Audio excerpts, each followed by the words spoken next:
The two coolest words you're going to hear today: Xenomorph, T-Rex. How awesome is that? Today we're taking a look at Rebor's Swarm X-Rex Plague version.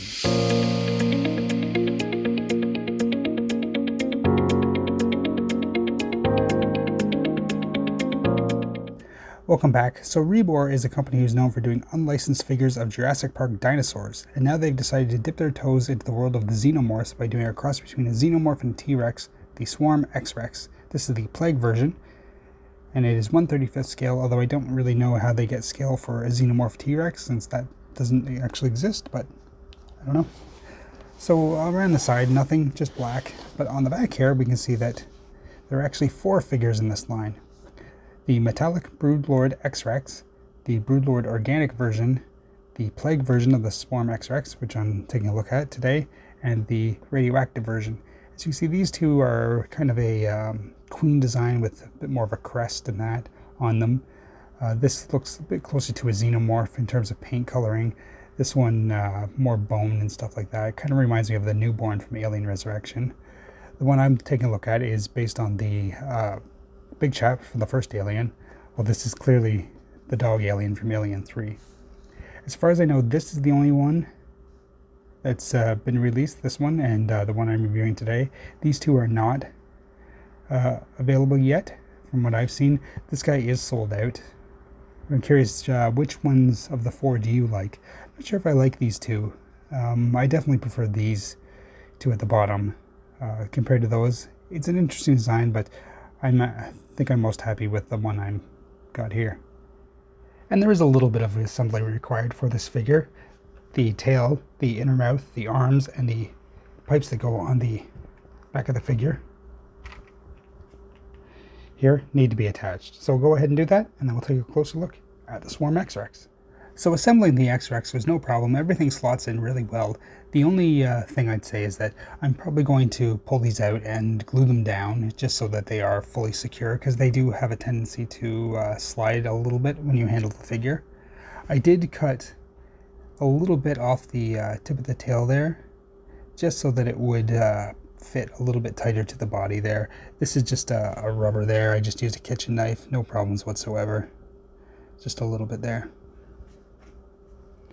So we'll measure up the X-Rex, and the top of his head, he stands about 7 inches tall, or 18 centimeters.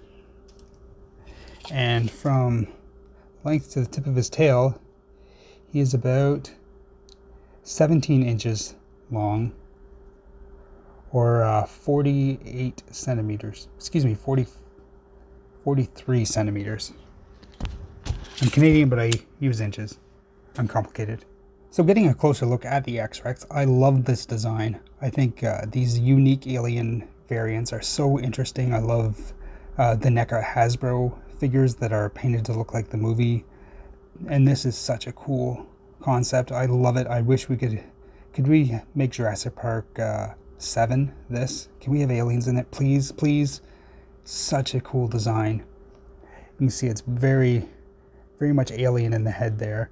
A little bit stubbier than a normal alien head is, but I really like that.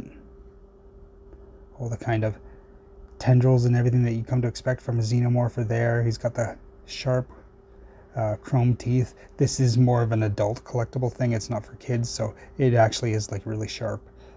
So be careful with that. If you don't want the inner jaw in there, you can just leave it out. I really like this look. I think it helps add to the xenomorphness to it as well. You can see the dome is translucent, just like the big chap. See all the detail in there. Not too clear, which is good. The dome does come off, and you can see the skull underneath. And I think with the dome off, it looks a lot like the warrior from Aliens. They kind of lost the dome, and you can see the ridges along the side. So that's pretty cool. It gives you another display option if you prefer the alien type look to the big chap. And you can see the skull is more T-Rex like, the eye holes and the nose and everything like that, not a human face. So they really took the Xenomorph T-Rex concept as far as they could. I like that. I'll be displaying mine with the dome. Oops, wrong way around. Let's put it back on. You can see a lot of good variation in color here. Kind of a greenish brown with black highlights, really picking out all the little details in there.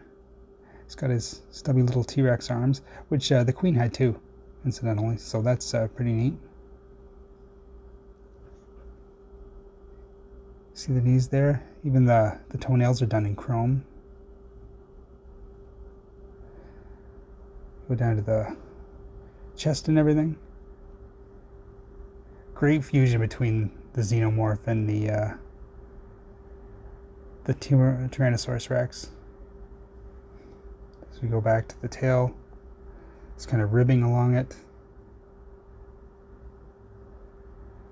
The giant spike. The whole figure is, well, this is a hard plastic. The tail is a rubber because it does have a bendy wire in it. It's a very heavy though, like it's a very solid thing. Must weigh a couple pounds. It doesn't feel cheap at all. Nicely picked out. Details here, the kind of spine and everything. Really like it. And then you get the tubes at the back there. You can see it's just popped up just a little bit. So yeah, I'm gonna tape those down. Yeah, I like this design quite a bit. I think it's such a cool concept and a great execution. This is only, I think it was $40 on Big Bad Toy Store, and for its size and the detail and everything, that's a steal, in my opinion. If you're looking for a unique Xenomorph, this is a great one to get. And for size comparison, here he is next to the Hiya Toys Alien Queen, and I actually really like the way they scale here. The Queen is a lot more slender than that, but being female, it would be. If you think of this more as an alien king, I could see it being a bigger creature than that. It does look good together. It would be neat if they did this in more of a blue tinge to match the Queen, but yeah, I like the way they look together. And here he is next to a Jurassic Park like T-Rex that I have. Not sure who made this figure, but it's a pretty cool one. I think I'd rather have this guy chasing me than that guy. Here he is next to Power of the Prime's Grimlock. Me, Grimlock, land on wrong planet. And here he is next to Studio Series Grimlock. Terrible movie, fantastic figure. And so is this. As for articulation, the arms do rotate. And the tail does have a bendy wire in it, mostly at the tip, so you can kind of change the direction it's pointing. There isn't a whole lot of movement up here because this is such a thick piece of rubber. So it is pretty well a statue. Nothing moves, the jaw doesn't go up and down, or you can't move the legs at all. So you're stuck with the pose the way it is. It is a good pose, although I think if you were to collect the other three, it would look a little bit repetitive since they are all in the same pose, or at least the other version of the Swarm X-Rex is. But as it is, it's a good pose for a single figure. So overall, I love that Rebor did this. This is such a cool design, and it's so well done.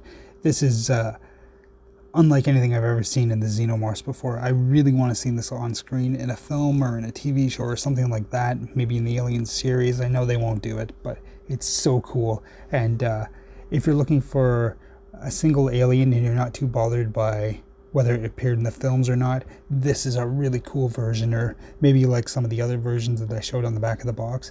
These are really cool, and like I said, for $40 you get this big, really detailed piece, very heavy. Love it. Love this thing. If you enjoyed this video, I really appreciate you hitting the thumbs up button. That would really help me out. I have reviewed many other Alien figures, and I have more to come, so be sure to subscribe if you want to see those. But for right now, I'd like to thank you for watching, and I'll see you later. Bye.